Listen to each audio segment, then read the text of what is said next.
I start talking about, they just invite, ask for precepts. Today they receive 8, some of them receive 8 precepts, and some of them receive 5 precepts. Normal people, ordinary people, they go back to work, they take 5 precepts. But because today is one pra, some of us take 8 precepts.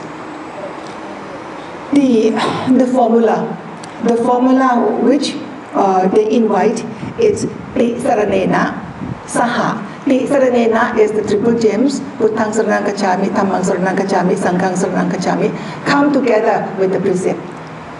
Which means that as a Buddhist, you proclaim the formula that announced you as Buddhist. So this Buddhang Saranang Kachami is that first step to announce yourself as a Buddhist. Then I explain a little further on Buddhang Saranang Kachami. We take refuge in the Buddha.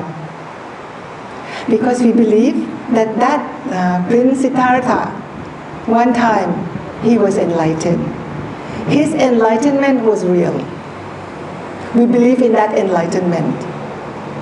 And with that enlightenment, that's why he became the Buddha.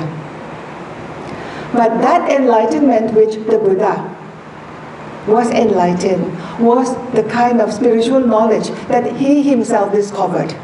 It was not handed down by tradition. It was not handed down from his teachers, previous teachers. No. It was self-discovery. We believe in him. We trusted and we believe in him. But we have to believe further that ability to be enlightened is also within us. That potentiality to be enlightened is not meant only for the Buddha only. It is meant for us also. But he was the one who started. He was the one who discovered the path. He was the one who actually showed the path to us. So therefore, it is very important that we follow the path according to what he had walked ahead of us. Now in these 5 precepts, after then you take the 5 precepts, I asked which one is most difficult to practice? Which one is most difficult to practice? It's Musavada, telling lies. Now I compared between Samavada, which is in the Eightfold Path, and Musavada, which is in the 5 precepts. The 5 precepts seems to be more limited because it says that you do not tell lies. You observe. I myself restrain. Today, I restrain from telling lies. But in Samavada, the right speech covers more than that. We do the recitation of the right speech. Sammavaja musavata veramani. So we avoid telling lies. Visunavaja veramani. So we avoid telling harsh words. We avoid talks. So in Sammavada it's much more inclusive. Whereas Musavada is only not telling lies. Not telling lies. Then I explained further that when you intend, suppose today you intend to keep Sammavada, it presupposes that you already have samadhi, right view. Because to keep Sammavada is good, right speech is good.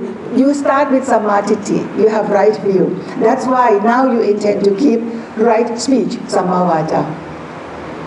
But after some time, in the same day, I'm not speaking on too many days, on the same day, after a few hours, already you sleep.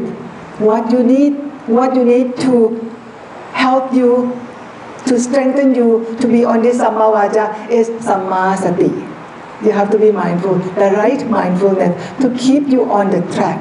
So even the intention to keep Sammavada, at least you have 3.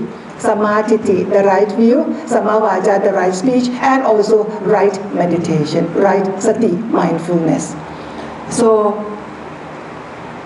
in a small sutra that the Buddha was teaching his son, Rahula, a very good speech that I would like to repeat. He told Rahula that if a person can intentionally tell lies, then he can do any other mistakes, any other evil. So this Starting from the 5 precepts, the number 4, telling lies, very important for all of us. Those who come to the temple, those who are in the outside world, very important. Try to put this into practice even for half a day, even for 3 hours. You will see that if you are not strong in samasati, you will start slipping. You will start slipping away, frivolous talk, backbiting, harsh words. Some people are accustomed. They are accustomed to tell lies. They always say, it becomes their habit to tell lies. So once when you really understand the importance of this precept number 4, or Samma Vaca, then you realize that it is very important if we really want to be on the path. If we really want to be on the path, then we need to be very particular of our own expression. Starting from the mind, starting from the speech, and starting from action, through body action, physical action. So these 3 together, we need to nurture. Every day when we get up from bed, I'm thankful that I'm alive. Yes, we cannot take it for granted that we will be alive. Many people die during their sleep. So when you get up in the morning, very grateful that I'm alive. The fact that I'm alive is a gift. I would like to make intention that today I will keep my mind, my speech, and my body wholesome, kusala.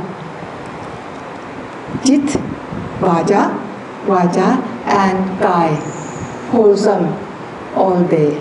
So when you get up in the morning, try to do that. Try to remind yourself of this root, this kusala kamma root. Try to do that every day. And towards the end of the day, before you go to bed, you have self-evaluation, self-examination. Today, I got up and I had that intention. And during the day, have I broken away from what I intended? So every day, it is a self-evaluation, self-examination.